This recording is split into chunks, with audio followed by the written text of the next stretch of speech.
참 은혜로웠던 요한복음이 마무리되고 목요일부터 다시 창세기가 시작되었습니다. 지난 2월 중순에 이 아브라함이 아들 이삭을 바치는 사건을 마지막으로 우리가 보고 멈췄었는데 그 후의 이야기들을 우리가 다시 한번 보도록 할게요. 아브라함의 아내이자 약속의 아들 이삭을 낳은 사라가 향년 127세의 죽음을 맞이합니다. 분명히 당시의 평균 수명보다는 이른 나이에 하나님의 품에 안긴 것인데 그만큼 그녀의 삶이 그동안 참 평탄치 않았음을 보여주는 것이고요. 특별히 사라의 나이 65세부터 시작된 믿음의 여정이 결코 쉽지 않았음을 또 보여주기도 합니다. 영국의 신학자 조지 휘필드라는 사람이 이런 명언을 남겼어요. 인생이 녹슬어 없어지기보다는 닳아서 없어지길 원한다.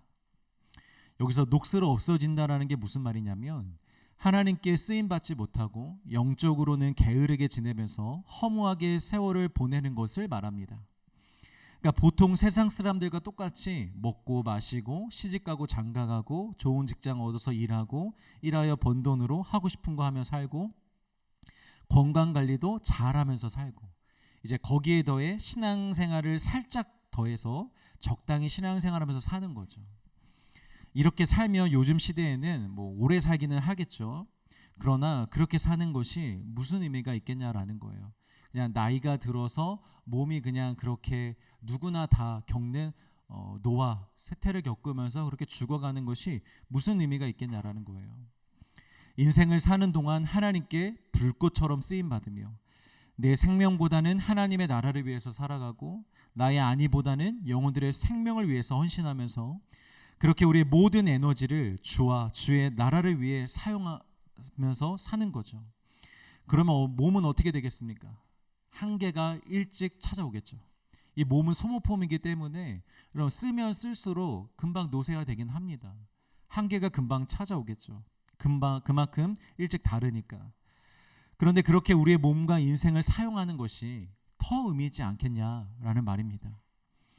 물건을 사놓고 아깝다고 쓰지 못하고 그저 보관만 하다가 시간이 지나 그냥 녹슬어 버리면 그게 무슨 의미가 있겠어요?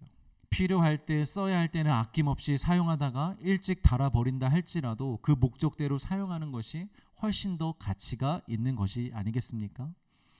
하나님께서 우리를 지으신 목적이 있습니다.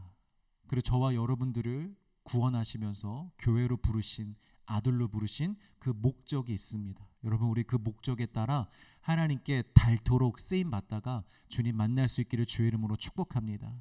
세상 사람들과 같이 똑같이 잘 살고 건강히 살다가 그냥 가는 게 아니라 주를 위하여 치열하게 불꽃과 같이 그렇게 살아내다가 우리 다 주님을 만날 수 있기를 소망합니다. 자, 사명을 다한 아내 사레를 떠나보내고 이제 아브라함과 이삭만 남았습니다. 이쯤에서 좀 계산기를 좀 두드려 봅시다. 현실을 좀 볼게요. 하나님이 처음 아브라함에게 약속해 주신 것을 생각해 보면 지금의 아브라함의 현실은 참으로 초라하기 짝이 없습니다. 후손이 민족을 이룬다고 하셨는데 지금 이 아브라함이 얻은 건 누구밖에 없어요? 이삭밖에 없어요. 분명히 민족을 이룬다고 했는데 이삭밖에는 얻은 것이 없습니다. 그리고 하나님이 가나안 땅의 일부를 주신다고 안 했어요. 가나안 땅을 주신다 그랬어요. 그 말은 가나안 땅 전체를 주신다는 말이었어요. 그런데 지금 아브라함의 소유된 땅이 무엇입니까? 우리 지난 금요일날 새벽에 봤던 아내 사라를 묻기 위한 무덤이 전부입니다. 이 넓은 가나안 땅 안에 아브라함 소유의 땅이라고는 무덤 하나밖에 없습니다. 이때가 아브라함의 나이로 대략 140세 정도 됐으니까 처음 약속을 받은 후에 70년이 지난 것인데 그동안 이루어진 일이 고작 이삭과 무덤이 전부였다는 거예요. 보통의 사람들 같으면 매우 실망스럽죠. 그리고 매우 힘이 빠지겠죠. 70년이나 지났는데 7개월도 아니에요. 7년도 아니에요. 70년이나 지났는데 내 앞에 이루어진 일이 고작 이것밖에 없다는 거예요. 그런데 아브라함에게서 그 어떤 실망한 기색이나 좌절이 보이지 않습니다. 여전히 아브라함은 하나님을 하나님으로 고백하고 있습니다. 그리고 하나님의 약속을 붙잡고 있습니다. 이 아브라함이 어떻게 이럴 수 있었을까요? 아브라함은 어떤 상황에서도 반드시 약속을 이루시는 하나님을 경험했기 때문입니다. 모든 가능성이 다 끊어졌던 100세의 아들을 주셨잖아요. 그 경험이 아브라함으로 하여금 엄청난 힘을 갖게 한 거예요. 지금의 상황이 여전히 초라해 보이고 막막해 보인다 할지라도 계속해서 하나님의 약속을 붙잡을 수가 있는 것입니다. 아니야, 이거 끝난 거 아니야. 내가 하나님 경험해 봤는데 하나님은 기가 막히게 정말 가능성이 없을 때도 일하시더라고.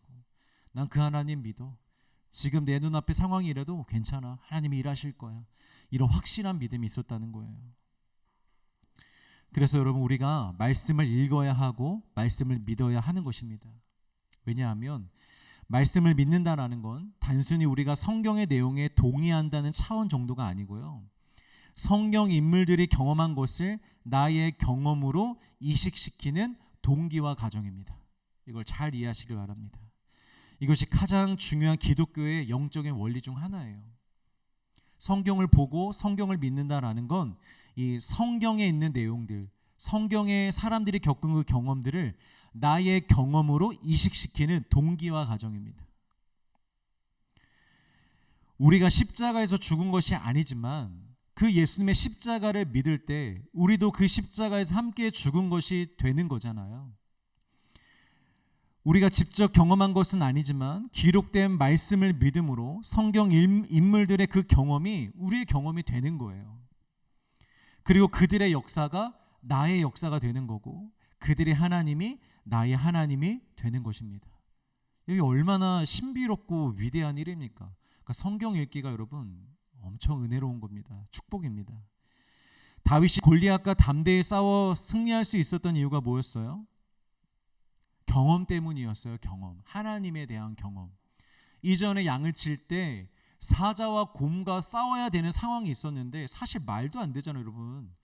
어떤 인간이 아무리 힘이 세도 사자와 곰과 싸워서 이길 수 있겠습니까? 이기기는커녕 싸울 생각도 못하지 않겠습니까? 근데 양을 지키는 책임감이 있다 보니까 어쩔 수 없이 다윗이 사자와 곰과 싸웠어야 됐어요. 그러면 최소한 몸이 다 망가지든가 아니면 도망가서 양을 빼앗기든가 이 정도의 상황이 벌어질 텐데 그때 상황 속에서 하나님은 어떻게 하셨다 그랬죠? 다 지켜주셨대요. 다윗도 손끝 하나 다치지 않게 하시고 양도 잃어버리지 않게 하시고, 그러니까 하나님이 사자와 곰으로부터 다윗을 구원하셨던 거예요. 그러니까 다윗은 이걸 그냥 아는 거예요. 이건 내가 한 게 아니다. 내가 사자와 곰과 싸운 게 아니다. 누가 한 것이다? 하나님이 한 것이다. 그러니까 이 경험이 있으니까 골리앗쯤이야 아무런 문제가 되지 않는 거예요.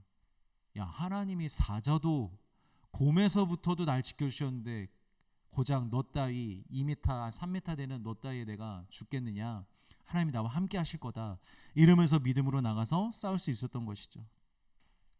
자신의 힘이나 실력을 믿은 게 아니라 경험했던 하나님의 구원을, 그 경험을 믿었던 것입니다. 자, 그런데 이제부터 중요합니다. 이 다윗의 이야기를 우리가 진실로 믿는다면 다윗이 사자와 곰과 싸웠던 그 경험이 우리의 경험으로 이식이 됩니다. 그리고 골리앗과 싸웠던 그 경험이 나의 경험으로 동기화가 되고 이식이 되는 거예요. 그래서 우리가 그 믿음으로 이 골리앗과 같은 이 세상과 담대히 싸워 이길 수 있는 것입니다. 거기에서 우리 힘이 나오는 거예요. 여러분 믿으시길 바랍니다. 그것이 우리가 성경을 보는 이유이고 말씀의 능력입니다. 성경은 단지 좋은 글을 읽으며 마음의 안정을 찾으라고 주신 것이 아니라 이 모든 성경의 역사와 경험을 나의 것으로 동기화하라고 주신 거예요. 여러분 동기화가 뭐예요? A와 B가 같게 만드는 거잖아요. A에 있는 모든 정보를, 모든 자료를 B에게 그대로 옮기는 게 동기화인 거잖아요. 그러니까 성경에 있는 모든 역사와 그 경험을 우리의 경험으로 완전히 동기화시키는 거예요. 여러분들이 성경을 읽을 때마다 이 동기화가 제대로 작동될 수 있기를 주의 이름으로 축복합니다. 이 성경의 모든 역사와 경험들이 여러분들의 것이 되기를 주의 이름으로 축복합니다. 그러면 여러분 삶이 달라지는 거예요. 다시 아브라함으로 돌아와서 아브라함은 초라한 현실에 좌절하지 않습니다. 낙심하거나 원망도 하지 않습니다. 하나님을 신뢰하기에 차분하게 자기가 해야 될 일을 할 뿐입니다. 근데 그 중에서 가장 중요한 일은 무엇이었냐면 아들 이삭의 결혼입니다. 하나님이 분명히 말씀하셨죠. 아내 사라를 통하여 낳을 아들이 약속의 아들이며 그 아들을 통해서만 이 약속이 이어져 간다고. 그런데 이삭이 결혼하지 않으면 어떻게 되는 거예요? 약속이 끊겨버리는 거잖아요. 이삭을 통해서 자손이 나와야 되는데. 그러니까 이게 중요한 문제였어요. 단순히 부모로서 자녀의 결혼이 중요하니까 이런 문제가 아니라 하나님의 약속의 차원에서 반드시 이삭이 결혼을 하여 자손을 낳아야 되는 거죠. 그런데 오늘 본문 24장 뒷부분에 보니까 이 당시에 이삭의 나이가 얼마였냐면 40세였다고 합니다. 당시의 문화에서는 보편적으로 결혼하는 나이대가 10대 후반에서 20대 초반입니다. 이걸 감안하면 분명히 매우 지금 늦은 나이입니다. 이삭의 경우. 부모의 입장에서만 보자면 분명히 조급할 수 있는 상황이죠. 그리고 또 이해가 안 가는 부분이 있는데요. 이삭에게 큰 문제가 있었던 게 아니에요. 당대 최고의 추남 뭐 이런 것도 아니에요, 여러분. 이삭 멀쩡했습니다. 모든 게 다 멀쩡했어요. 그리고 무엇보다 여러분 그 당시에는요, 부모가 얼마든지 주도해서 결혼을 성사시킬 수 있었어요. 오늘날 같이 뭐 연애하고 꼭 내 마음에 들어야 되고 이런 게 아니에요, 여러분. 그 당시에는 부모가 그냥 결혼해 그러면 결혼해야 하는 거예요. 우리 저쪽 가정하고 저쪽 집안하고 이런 사정이 좀 있으니 내가 결혼 좀 해라. 그럼 그냥 하는 거예요, 여러분. 여러분 지금 시대에 태어난 걸 감사하게 여기시길 바랍니다.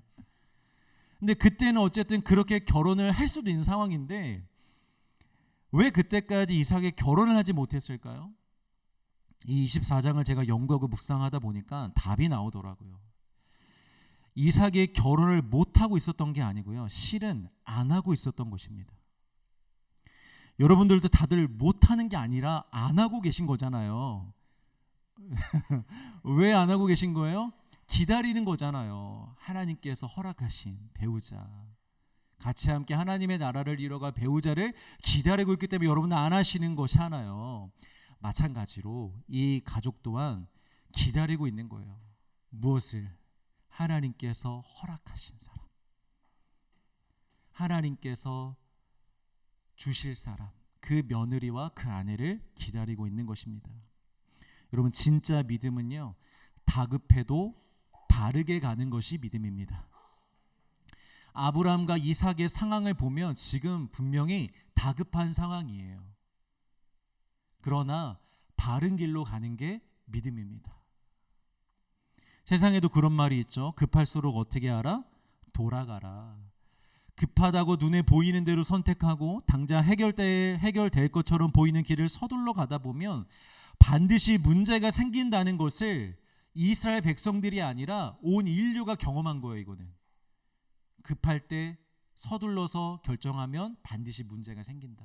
이거는 온 인류가 경험한 역사입니다. 그리고 누구보다 아브라함도 이것을 뼈저리게 경험했죠. 이제 정말 시간이 없는 것 같아서 급한 마음에 하갈을 동침하여 이스마엘을 낳았잖아요. 근데 문제가 뭐예요? 그냥 단순히 사라를 통하여 낳지 못한 게 문제가 아니고요, 자신의 손으로 자기 아들을 버려야 되는 상황이 나중에 오잖아요. 급한 마음에 낳는 바람에. 우리의 결혼을 위한 본문은 아니기 때문에 제가 여기서 더 말은 보태지는 않겠습니다. 그러나 여러분 결혼이든 무엇이든 정말 급할 때일수록 신중하시고 급할 때일수록 바른 길을 걸어가시기를 주의 이름으로 축복합니다. 여러분 차분하게 가세요. 차분하게. 하나님 살아 계십니다. 하나님께 맡기시고 믿으시고 차분하게 바른 길로 가세요. 그게 가장 빠른 지름길입니다. 아멘. 자, 이삭의 나이 40세에 하나님 앞에서 깨어있던 아브라함이 드디어 때가 되었음을 느낍니다. 이제 자기가 움직여야 될 때가 왔다라는 걸 영적으로 캐치를 한 거죠. 그리고 지체 없이 바로 행동에 옮깁니다. 우리 24장 2절부터 4절까지 조금 길지만 같이 읽겠습니다. 시작. 아브라함이 자기 집 모든 소유를 맡은 늙은 종에게 이르되 청하건대 내 허벅지 밑에 내 손을 넣으라. 내가 너에게 하늘의 하나님 땅의 하나님이신 여호와를 가리켜 맹세하게 하노니 너는 내가 거주하는 이 지방 가나안 족속의 딸 중에서 내 아들을 위하여 아내를 택하지 말고 내 고향 내 족속에게로 가서 내 아들 이삭을 위하여 아내를 택하라. 아브라함의 모든 살림을 맡은 종. 이 다음에 이제 요셉이 보디발의 모든 가정의 일을 다 책임지잖아요. 그 총무의 역할을 맡은 종. 그러니까 아브라함이 가장 신뢰했던 종에게 지금 명령을 하고 있는 거예요. 이 학자들이 말하기로는 창세기 15장에 아브라함이 어느 날 하나님께 이렇게 얘기를 하죠. 내가 자식이 없어서 내 모든 것을 상속받을 사람이 다메섹 사람 엘리에셀이다, 이런 말을 한 적이 있어요. 아마 그 엘리에셀이지 않을까라고 많은 학자들이 추측을 합니다. 여러 가지 상황을 볼 때 충분히 설득력 있는 그런 해석입니다. 그만큼 이 종은 오랜 시간 아브라함과 함께 하며 깊은 신뢰를 쌓은 사람이었고, 아브라함은 자신의 인생에서 가장 중요한 일, 곧 약속의 계보를 이어갈 이삭의 결혼이라는 이 중대한 사명을 이 종에게 맡기고 있는 것입니다. 그리고 여기서 그동안 아브라함이 이렇게까지 기다려야만 했던 이유가 나오는데요. 여기서 아브라함이 이 종에게 강조하고 있는 게 뭐예요? 가나안 족속의 여인들은 절대 안 된다라는 거죠. 얼마나 진심이냐면 내 사타구니 밑에 손을 넣어서 생명을 걸고 약속하라고까지 합니다. 여기는 허벅지로 단어가 되어 있는데요. 원어로 보면 사타구니예요. 그러니까 그 중요한 부위에 손을 놓는다라는 건 생명을 건다라는 거예요. 너 생명을 걸고 지금 나랑 약속해. 절대로 가나안 여인들 데려오지 않겠다고 약속해. 반드시 나의 고향 땅으로 가서 거기서 데려온다고 약속해 라고 얘기를 하고 있는 것입니다. 왜 이삭의 결혼이 늦어졌겠습니까? 아브라함과 이삭이 사는 곳은 가나안입니다. 그런데 거기서 그들의 사람과 결혼하지 않으려고 하니까 결혼이 쉽지가 않은 거죠. 여러분, 결혼에 대한 절대적인 기준이 있으면 그만큼 늦어집니다. 그러니까 여러분 너무 많은 것들을 이렇게 목록화하지 마세요. 주를 믿고 주일 성수하고 예수님을 구주로 고백하면 그 정도로 봐주십시오. 농담이고요. 근데 어쨌든 절대적인 기준들, 내가 세워놓은 기준들이 많으면요 늦어질 수밖에 없어요. 세상에 부합한 사람이 그렇게 많지가 않아요, 여러분. 결혼 얘기 안 한다 그랬는데 자, 그렇다면 왜 아브라함은 가나안 사람은 안 된다고 했을까요? 하나님이 금하신 걸까요, 이거? 성경을 기준으로 보면요, 가나안 사람들과 혼인하지 말라고 금하신 명령은 출애굽 이후의 일입니다. 아브라함 시대에는 아직 그런 직접적인 명령을 주시지 않았습니다. 가나안 사람들은 안 된다고. 그래서 이것은 하나님의 명령이라기보다는 아브라함 스스로의 판단이라고 볼 수 있습니다. 가나안 사람이 안 된다고 하는 게. 그럼 그는 왜 이런 선택을 했을까? 왜 이런 생각을 했을까? 첫 번째로는 가나안은 하나님과 전혀 관계가 없는 민족이었고 우상 숭배와 도덕적 성적 타락이 깊이 자리 잡고 있었기 때문입니다. 이거를 누구보다 아브라함이 가장 잘 알고 있는 거예요. 왜 그렇죠? 이것도 역시 경험을 했잖아요. 누구를 통해? 조카 롯을 통해. 이 당시에 이 가나안의 대표적인 두 성이 어디였냐면 소돔과 고모라였어요. 그런데 그 성이 얼마나 문란하고 죄악이 심했는지 하나님이 그 성을 멸망시키고자 이 땅에 내려오셨잖아요. 천사 2명과 함께. 그리고 하나님이 직접 아브라함에게 말씀하셨어요. 저 성이 너무 더러워서, 너무 죄악으로 가득해서 내가 불로 심판할 거다. 그걸 아브라함이 직접 들었어요. 그리고 눈으로도 보았어요. 불의 심판을 받는 것을. 아니, 그걸 보고도 어떻게 가나안 사람들하고 결혼을 시킬 수 있겠어요? 이 사람들이 얼마나 죄악이 많은 줄 아는데, 하나님이 이들을 향하여 얼마나 진노하고 계신 줄 아는데 어떻게 결혼을 할 수가 있겠습니까? 그걸 그냥 직감적으로 아는 거예요. 상식적으로 그냥 체득한 거예요.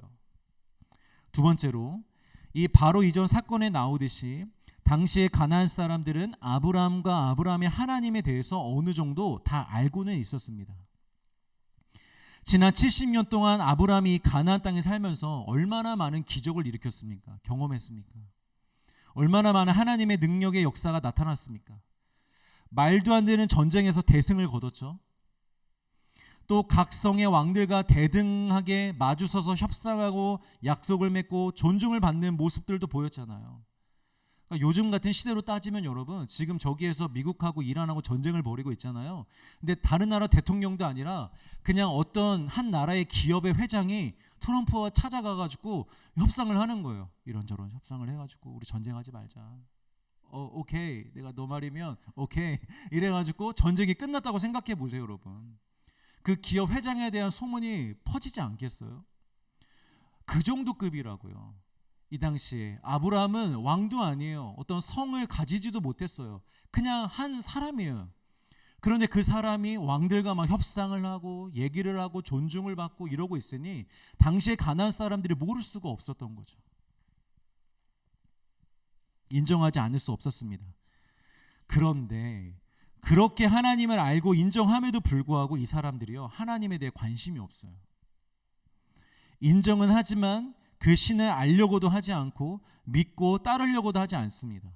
그러니까 아브라함이 무슨 생각을 했겠습니까? 이들은 이렇게 하나님의 역사를 보고도 하나님을 믿지 않으려고 하는구나. 헛된 신만 쫓으려고 하는구나. 하나님을 받아들이지 않을 사람들이구나 라는 이런 생각이 든 거예요. 자, 그래서 그 땅에서는 사람을 찾으려고 하지 않았던 것 같아요. 자, 이것이 오늘날 우리에게 필요한 영적인 분별입니다. 우리는 보통 영적 분별하면 뭘 생각하냐면 기도에서 하나님이 우리에게 A야 B야, 이거야 저거야, 이게 맞고 저건 틀려, 이 사람이야 아니면 저 사람이야, 이렇게 뭔가 분명하게 말씀해 주시는 것으로만 우린 분별하려고 해요. 그런데 그렇게 직접적으로 응답해 주시는 경우가 매우 드물 뿐더러 하나님이 우리에게 원하시는 분별은 그런 분별이 아니에요, 여러분. 정말 중요한 문제에 있어서 하나님이 그렇게 기도함으로 알려주시고자 할 때가 있어요. 근데 매우 드물어요, 그런 때는. 그런 경우는. 하나님이 우리에게 원하시는 분별은 우리가 이미 알고 있고 믿는 진리의 말씀 안에서 우리가 스스로 판단하고 선택할 수 있는 분별입니다. 물론 우리가 옳고 그름을 판단할 수 있다는 게 아니에요. 옳고 그름, 선과 악은 오직 하나님이 정하십니다. 그런데 그런 하나님을 우리가 알고 있잖아요. 그 하나님의 뜻과 그분의 마음과 그리고 그분의 성품까지도, 뭘 좋아하시고 뭘 싫어하시는지까지도 이미 말씀을 통해 우리 많이 배웠잖아요. 그리고 그 모든 것들이 아주 분명하게 성경에 기록되어 우리에게 주어졌잖아요. 여러분, 하나님의 뜻을 확인하고 싶으십니까? 분별하고 싶으십니까? 기도만 하지 마시고 성경을 펼치십시오. 성경에 하나님의 뜻이 다 담겨져 있습니다. 우리를 향하신, 우리 인생을 향한, 우리의 삶을 향한 하나님의 뜻이 다 여기 들어 있습니다. 결혼, 여러분 성경을 펼쳐 보십시오. 여기에 다 담겨져 있습니다. 직장, 일과 영성, 성경을 펼쳐서 이걸 보세요. 자기계발서 보지 마시고 보긴 보시되 여러분 성경을 먼저 펼쳐서 보세요. 여기에 답이 있습니다. 내가 직장에서 어떻게 일해야 되는지, 관계를 어떻게 해야 되는지, 어떻게 힘들 때 어떻게 버텨야 되는지 여기 다 나와 있습니다. 그래서 이제 우리는 이 말씀 안에서 이 말씀을 기준으로 삼아서 판단하고 선택할 수 있어야 돼요. 내 스스로가. 이것이 바로 성숙한 믿음의 사람들입니다, 여러분. 모든 것을 기도해서 들어서 일하려고 하는 것보다 이미 들은 말씀, 이미 주어진 이 말씀을 기준으로 내가 판단하여 내가 선택할 수 있을 정도는 되어야 된다라는 거예요. 다윗이 엔게디 동굴에서 사울을 죽일 수 있음에도 죽이지 않았죠. 다니엘이 포로로 잡혀가서 왕의 음식을 먹을 수 있음에도 먹지 않았죠. 결정했죠. 이것이 그들이 기도해서 하나님께 응답을 받아서 그렇게 행동했던 게 아니에요. 이것은 스스로 선택한 것입니다. 스스로 분별한 것이었습니다. 적극적으로 적용한 거예요. 하나님의 율법을. 제가 지금 적극적인 생각과 분별이었다고 말하는 것은 반대도 있다는 거죠. 소극적인 생각과 소극적인 분별도 있습니다. 예를 들면 이렇게도 생각해 볼 수 있지 않았을까요?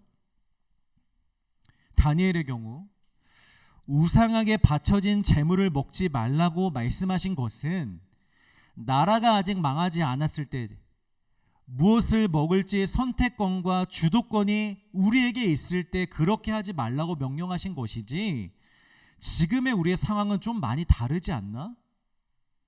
나라도 잃어버리고 성전도 잃어버리고 포로로 잡혀오기까지 했어. 먹는 거 우리가 선택할 수가 없어. 주는 대로 받아 먹는 형편이야. 그러면 그 하나님의 율법을 좀 다르게 적용할 수 있지 않을까? 이럴 때는 우상의 음식을 어쩔 수 없이 먹어도 하나님이 용서해 주시지 않을까? 라고 이렇게 율법을 적용할 생각을 해보지 않았을까, 여러분? 이런 게 바로 소극적인 적용이라는 거예요. 다윗의 입장에서도 기름 부음 받은 자를 죽이면 안 되는 것이 하나님의 법이 맞긴 하지만, 하나님께서 나에게도 기름을 부으셨잖아. 그리고 분명히 사울은 지금 저렇게까지 망가졌잖아. 하나님이 분명히 사울을 버리셨잖아. 그럼 그 기름 부음 받은 게 지금 취소가 된 상황이지 않을까? 그러면 내가 저 사울을 죽여도 큰 문제가 되지 않지 않을까? 라는 생각 정도는 여러분 할 수 있지 않을까요? 그게 바로 소극적인 율법 적용이라는 거예요. 우리가 자주 하는 생각이죠. 이런 상황에서는, 내 상황에서는 괜찮지 않을까 하는. 여러분, 이게 맞고 틀리고 용납되고 안 되고를 떠나서요, 이렇게 나의 편의에 맞춰서 생각하는 것 자체가 소극적인 생각이고 소극적인 분별이에요. 이걸 우리는 조심해야 됩니다. 적극적으로 생각하셔야 됩니다. 말씀에 대해서 적극적으로 분별하셔야 됩니다. 이런 소극적인 생각과 분별을 하는 사람들은요, 영적인 시험과 타협에 굉장히 많이 노출될 수밖에 없습니다. 다윗과 다니엘이 만약에 조금이라도 아까 제가 말씀드린 대로 생각을 갖고 있었다면 분명히 시험에 들었을 거예요. 누차 말씀드리지만 사울이 지금 똥을 놓고 있는데 내 칼 한 번이면은 내 모든 고통이 지금 한 번에 해결돼요. 내가 지금 이렇게 힘든 나의 삶이 한 번에 해결돼요. 얼마나 그게 큰 유혹이었겠어요. 지금 여러분들이 뭔가 한 번만 행동하면 여러분들의 삶에 있는 모든 문제가 해결된다고 생각해 보세요. 내가 지금 이렇게 머리 아파하고 스트레스 받아 하고 있고 하고 있는 모든 문제가 한 번에 해결된다고 생각해 보세요. 여러분, 그거 안 하겠냐고요. 죄도 아닌데. 다니엘도 마찬가지고. 여러분, 어쩌면 우리는 영적인 분별을 잘 못하는 게 아니고요, 분별하고 싶은 의지가 없는 것일 수도 있을 것 같아요. 사실은 우리의 욕심 때문에, 이루고 싶은 나의 뜻 때문에 너무나 분명하게 기록된 말씀은 외면하고 도망갈 구멍이 있는 기도 응답에만 매달려서 질문하고 있는 것은 아닌지 우리가 한번 돌아봤으면 좋겠어요. 난 기도했고 분명히 기도할 때 이런 느낌이 들었다라고 우리 변명할 수 있잖아요. 나의 선택과 결정에 대해서 변명이라도 할 수 있으니까 자꾸만 질문만 하면서 소극적으로 우리 분별하고 있는 건 아닌지 돌아봤으면 좋겠어요. 사랑하는 성도 여러분, 적극적인 신앙생활을 하시기를 주의 이름으로 축복합니다. 뭘 많이 하라는 소리가 아니고요, 말씀을 우리 삶에 적용하는 데 있어서 우리의 편의와 욕망에 은근히 맞춰보려고 하지 말고 우리 거 내려놓고 있는 그대로의 말씀, 하나님이 정말 원하시는 것이 무엇인지를 바라보는 그 순수한 마음으로 적용했으면 좋겠어요. 그런 적극적인 신앙이 우리에게 있기를 주의 이름으로 축복합니다. 자, 아브라함은 이런 면에서 굉장히 적극적인 분별을 했던 거였어요. 그래서 절대 가나안 족속의 딸들 중에서는 고르지 말고 하란에 있는 자신의 가족 중에서 며느리를 데리고 오라고 명령하고 있는 것입니다. 그럼 왜 하란에 있는 자신들의 가족 중에서는 괜찮다고 생각했을까요? 거기도 하나님 믿는 집안 아니잖아요. 거기도 우상 숭배하는 집안이거든요. 그러면 그 집은 왜 괜찮다고 생각했을까? 아브라함이 적극적으로 생각해 본 것은 아마 이런 부분일 거예요. 가나안 사람들은 이미 하나님의 일하심을 눈앞에서 보고도 거부한 사람들이지만 하란에 있는 나의 옛 가족들은 아직 하나님을 제대로 보지 못했던 사람들이죠. 우상을 섬기고 있어도 그것은 하나님을 전혀 경험하지 못했기 때문이라고 생각을 한 거예요. 그래서 믿음의 가능성이 있다고 본 거죠. 저들도 나처럼 하나님을 경험하면, 하나님을 만나게 되면 나처럼 하나님을 섬길 거야 라는 그런 소망이 있었던 거예요. 두 번째로, 아무래도 아는 사람들이잖아요. 여러분, 내가 참 사랑하는 나의 친구에게 누군가를 소개시켜 줄 때 모르는 사람 여러분 막 소개시켜 주나요? 그럴 수 있나요? 없죠. 되도록이면 아는 사람, 내가 보장할 수 있는 사람, 내가 직접적으로 몰라도 내가 아는 사람이 보장하는 사람 정도는 돼야 나의 사랑하는 친구들에게 이성을 소개시켜 줄 수가 있는 거잖아요. 안전하다고 생각하니까. 고향 사람들이 하나님을 몰라서 우상 숭배를 할지언정 그래도 이 아브라함을 알고 있는 거예요. 가나안처럼 그렇게까지 문란하지 않다는 것을. 가나안처럼 그렇게 완전히 타락한 사람들이 아니라는 것을 어느 정도는 이렇게 알고 생각하고 있는 거죠. 그리고 마지막 한 가지는 그냥 데려오겠다는 게 아니에요. 약 70년 전 하나님이라는 신의 음성을 듣고 떠난 아브라함이 지금 어떻게 살고 있는지를 먼저 알려주고, 그런 다음에 이 모든 과정을 이해하고 스스로 결단하여 따라올 수 있는 사람을 며느리로 얻겠다는 거예요. 당시 가나안에서 하란까지 다시 돌아가려면 수백 킬로미터를 걸어가야 됩니다. 최소 한 달을 걸어가야 하고 중간에 강도와 같은 수많은 위협들이 있습니다. 그러니까 생명을 걸고 가야 되는 거예요. 더군다나 자신이 그랬던 것처럼 고향 친척 아비집을 떠나는 것은 매우 큰 결단을 해야 되고요. 무엇보다 아브라함이 믿는 하나님을 자신도 믿고 따르겠다는 의지가 없으면 절대로 선택할 수 없는 길입니다. 거기서 여인이 온다고 할지라도 어떤 마음으로 와야 되냐면 이제 그 우상들을 버리고 아브라함이 섬기는 하나님을 섬기겠다는 마음으로, 그런 마음으로 결단을 해야만 올 수 있는 거예요. 룻을 생각해 보세요. 룻이 시어머니 어머니를 따라간다고 하면서 뭘 얘기합니까? 내가 어머니의 하나님을 섬기려고 같이 따라가겠다고 하잖아요. 이 집을 옮기는 건 단순한 이사가 아니에요, 여러분. 신이 바뀌는 거예요. 땅을 옮긴다는 거. 그러니까 아브라함의 신 하나님을 내가 섬기겠다는 믿음이 있어야만 그 집을 떠나 아브라함에게로 올 수가 있는 거죠. 이 모든 것을 다 고려해서 아브라함이 지금 이런 명령을 하고 있는 것입니다. 여러분 참 지혜롭지 않아요? 우리에게도 좀 이런 지혜들이 있었으면 좋겠습니다. 내 욕심을 이루기 위한 간사함 말고요, 거룩과 하나님의 뜻을 이루고자 함에서 나오는 지혜, 그 지혜가 우리에게 있기를 간절히 소망합니다. 여러분 지혜는요, 잘 들으십시오. 지혜는 거룩과 하나님에 대하여 적극적인 자에게 임하는 게 지혜입니다.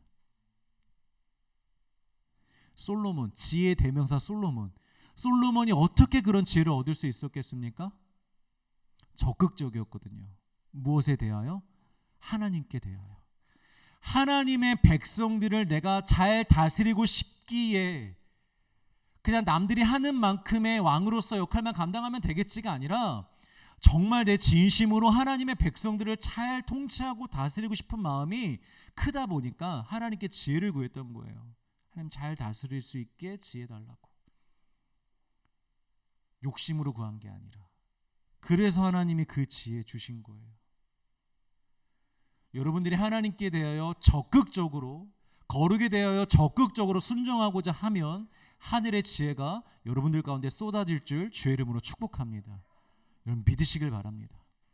여러분 일하시면서도 지혜가 많이 필요하시죠. 직장에서도. 그러니까 직장에서 나의 일의 목적이 하나님이 되어야 되는 거예요. 내 욕심과 내 안위를 위해서 일하려고 하면 아무리 기도해도 막 지혜가 오는 것 같지 않아. 뭔가 막혀 있는 것 같을 거예요, 여러분. 그런데 내가 일하는 삶의 목적이 하나님의 영광과 하나님 나라를 위한 것으로 일하고 그 가운데 지혜를 구하다 보면 하나님이 분명히 하늘의 문을 열어서 여러분들에게 지혜를 쏟아 부어 주실 것입니다. 세상에도 이런 말이 있잖아요. 마음이 없는 사람은 핑계를 찾지만 마음이 있는 사람은 방법을 찾는다고. 비슷한 거예요, 여러분.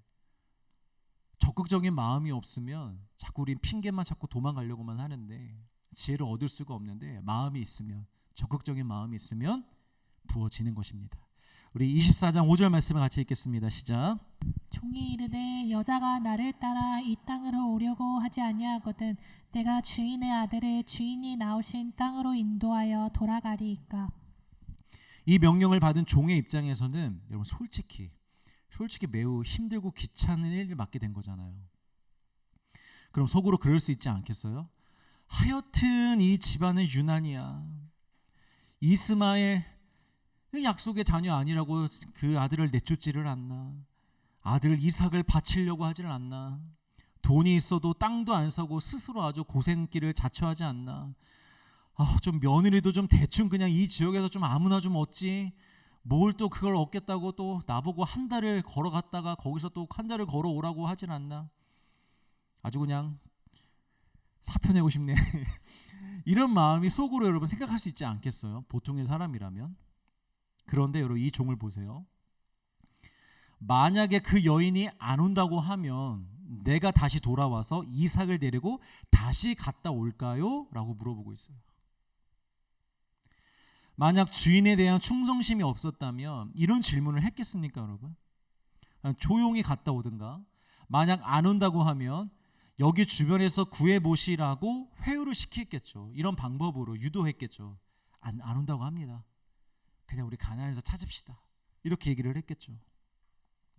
그런데 이렇게 물어보는 것은 자신은 한 달 가서 한 달을 돌아오고 다시 이삭을 데리고 한 달을 갔다가 또 한 달을 돌아올 그 수고를 감당할 준비가 되었으니 당신이 원하시면 내가 그렇게라도 하겠습니다. 그걸 원하십니까? 라고 적극적으로 물어보고 있는 거예요. 아브라함도 이 일에 대해 굉장히 적극적으로 하고 있고 이 종도 마찬가지로 적극적으로 하고 있습니다. 여러분 보통 이 회사의 사장님들이 가장 원하는 직원 1순위가 그거잖아요. 시키는 것만 하려는 사람이 아니라 회사 일을 자기 일처럼 여기는 사람.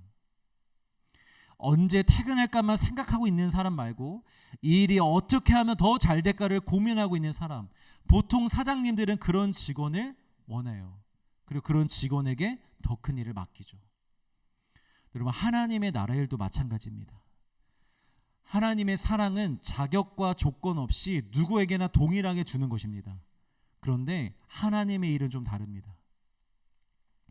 시키는 것만 겨우 하고 그 이상으로는 안 하고 싶어 하고 그렇게 일하는 것을 손해라고 생각하는 사람에게는 하나님의 일 잘 안 맡기십니다.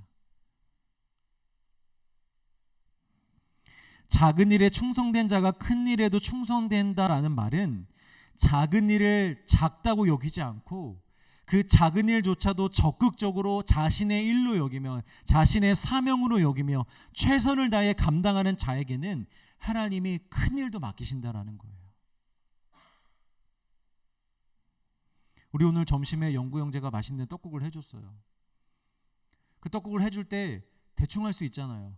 그냥 떡하고 만두만 끓여서 사골에 끓여서 줄 수 있잖아요. 근데 고명 하나하나를 정성스럽게 저렇게 만든다고요.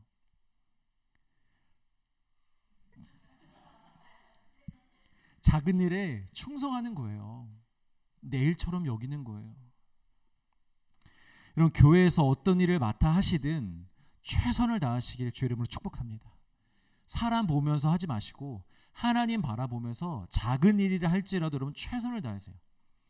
의자 닦는 거라 할지라도 안내하는 거라 할지라도 그 무엇이 되었든 작은 일이라도 여러분 최선을 다해 보십시오. 그리고 맡겨주신 영혼들에게도 최선을 다해 보시길 바랍니다. 그리고 꼭 교회 일만이 아니더라도 삶에서도 주님이 맡겨주신 자리들이 있을 거 아니에요. 가정과 직장에서 거기서도 작은 일에 충성하시길 바랍니다. 여러분들의 지경이 반드시 넓어질 것입니다. 하나님이 여러분들에게 더 많은 것을 맡기실 거예요. 무엇이 되었든 사람이 되었든 경제적인 것이 되었든 뭐 영향력이 되었든 그 무엇이 되었든 하나님이 넓혀주실 거예요. 믿으시길 바랍니다. 자 이제 아브라함의 대답을 볼까요? 종이 이렇게 질문했어요. 내가 다시 이삭을 데리고 갈까요? 그러자 아브라함이 대답합니다. 6절과 7절 시작. 아브라함이 그에게 이르되 내 아들을 그리로 데리고 돌아가지 아니하도록 하라. 하늘의 하나님 여호와께서 나를 내 아버지의 집과 내 고향 땅에서 떠나게 하시고 내게 말씀하시며 내게 맹세하여 이르시기를 이 땅을 내 씨에게 주리라 하셨으니 그가 그의 사자를 내 앞에 보내실지라. 내가 거기서 내 아들을 위하여 아내를 택할지니라. 자, 대답입니다. 첫 번째, 안 돼. 아들을 그리로 데려가지 마. 종은 고생해도 되지만 아들은 고생하면 안 돼. 이런 말이 아니고요. 이것은 아브라함의 믿음과 관련이 있는 말입니다. 하나님은 처음에 아브라함에게 이 땅을 떠나지 말라고 강력하게 경고하셨습니다. 아브라함아, 어떤 일이 있어도 이 가나안 땅을 벗어나지 마, 떠나지 말라고. 그런데 아브라함이 처음에는 이 말씀의 뜻과 깊이를 잘 이해를 못했어요. 그래서 두 번인가를 떠나죠. 한 번은 흉년 때문에 떠나고 한 번은 별 생각 없이 살다가 더 좋은 곳을 찾아서 이 공간을 벗어나게 돼요. 가나안 땅을. 그때 두 번 다 무슨 일이 생겼죠? 아내 사라를 빼앗겼죠. 그 땅의 왕들에게. 이건 단순히 아내를 잃은 게 문제가 아니에요. 사라는 무엇과 연결이 되어 있어요? 약속과 연결이 되어 있잖아요. 사라를 통해서 약속이 이어져야 되는데 그 약속을 다 뺏겨버린 거예요. 민족도 이룰 수가 없고 이 땅도 우리께 될 수 없는 상황이 되는 거죠.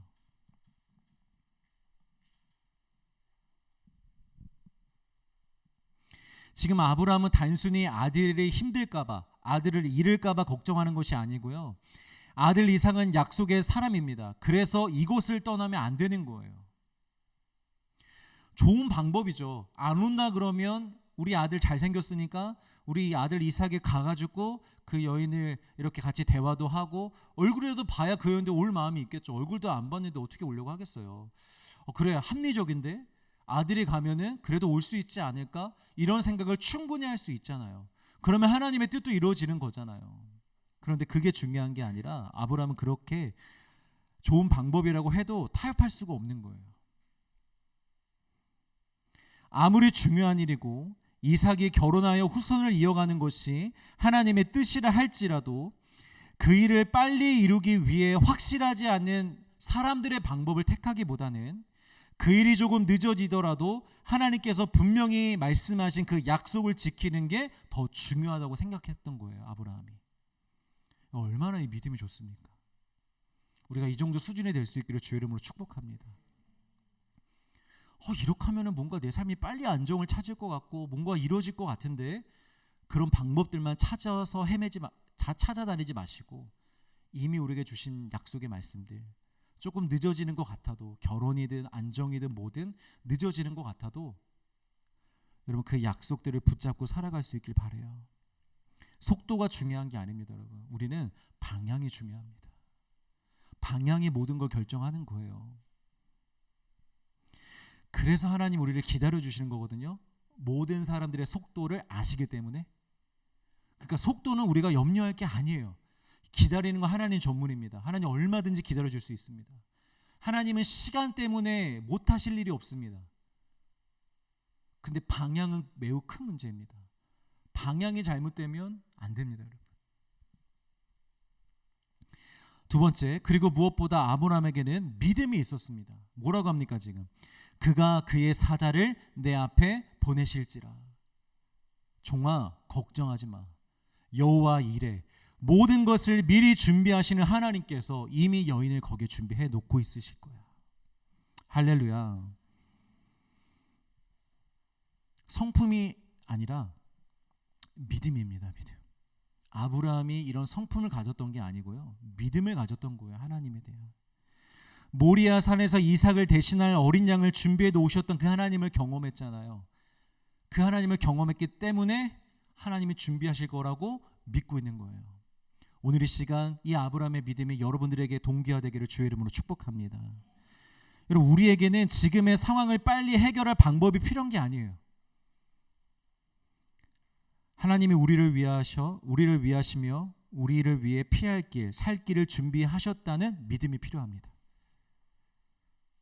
이게 더 우리에게 필요한 거예요. 여러분, 믿으시길 바랍니다. 하나님이 다 예배해 놓고 계십니다. 다 준비해 놓고 계십니다. 두려워하지 마시고 걱정하지 마시고 그 길을 같이 가기를 소망합니다. 맡기십시오. 자, 마지막으로 24장 8절 오늘 본문 같이 읽습니다. 시작.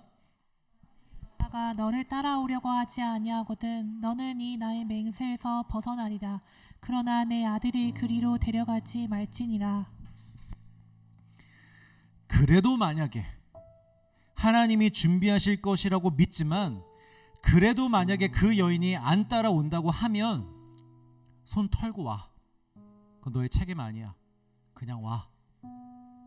라고 얘기하는 거예요.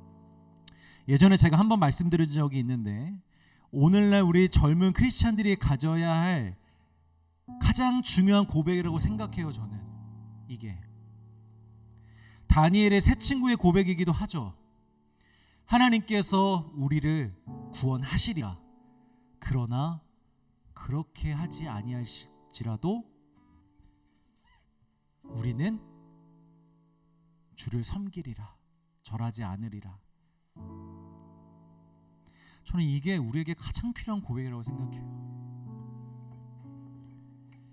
그리 아니하실지라도 우리를 구원하지 아니하실지라도 여인이 따라오지 않는다 할지라도 이번에 하나님이 나의 문제를 해결해 주시지 않으실지라도 나의 상황이 더 악화된다 할지라도 내가 지금까지 수없이 기다렸는데 앞으로도 더 기다리고 또 기다려야 한다 할지라도 하나님은 나의 하나님이시고 저는 여전히 하나님을 신뢰할 것이며 저는 하나님을 찬양할 것입니다 라고 고백할 수 있어야 할 줄 믿습니다. 요즘에 많은 크리스찬들이 자꾸 하나님과 딜을 하려고 해요. 이번에 안 해주시면, 이 문제 해결 안 해주시면 저 하나님 저 너무 힘듭니다. 저 믿음 생활하기 힘듭니다. 기도도 못할 것 같고요. 하나님도 떠날 것 같습니다 라고 말은 안 해도 그런 생각과 마음을 우리도 모르게 품으며 살아가고 그리고 실제로 그렇게 행동할 때가 많아요. 이거 안 해주셔서, 이거 해결 안 해주셔서, 상황이 이래서, 상황이 저래서. 이런 생각과 신앙은 우리에게 여러분 아무런 유익이 없습니다.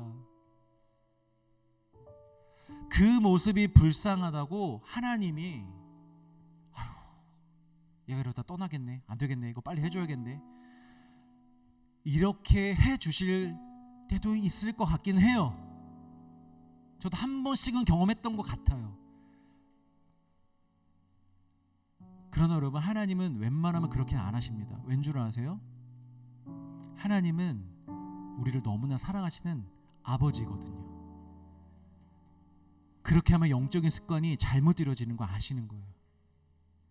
그러면 얘가 나를 믿는 믿음의 사람이 되는 게 아니라 믿는 신뢰관계로 형성되는 게 아니라 자꾸 때를 써서 얻어내려고 하고 협상해서 얻어내려고 하고 딜을 해서 얻어내려고 하는 종교인이 될 걸 뻔히 아시기 때문에.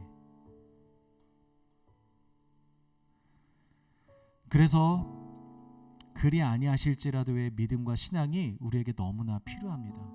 여러분 그렇게 고백하시길 주의 이름으로 축복합니다. 이 뒷이야기가 많지만 시간 관계상 정리합시다. 결국 아브라함의 믿음대로 여러분 됩니다. 최고의 며느리를 얻습니다. 제 말이 아니라 성경이 강조합니다. 매우 심히 아름답다고 합니다. 그리고 성품적으로도 너무 훌륭한 여인입니다. 그리고 신앙적으로도 앞으로 매우 가능성이 있는 여인이었습니다. 아브라함이 생각하고 기다렸던 그 여인이 딱 주어진 거예요. 그런데 좋은 며느리 얻고 좋은 아내를 얻은 게 핵심이 아니잖아요. 이 말씀의 핵심이 뭐예요, 여러분? 어떤 상황에서도 하나님의 약속, 하나님의 뜻은 반드시 이루어진다라는 것입니다. 늦어지는 것 같지만 당장의 나의 현실은 너무 초라해 보이지만 하나님의 뜻은 분명하고 확실하게 이루어져 간다는 것이죠. 이 교회를 향한 하나님의 뜻 반드시 이루어질 줄 믿습니다. 이 세상을 향한 하나님의 뜻 반드시 이루실 줄 믿습니다. 그리고 여러분 한 사람 한 사람을 향한 주의 뜻이 우리 때문이 아니라 하나님 때문에 반드시 이루어지게 될 줄 믿습니다. 우리가 그 믿음으로 살았으면 좋겠어요. 이걸 믿는 자들은 아브라함과 같이 사는 거예요.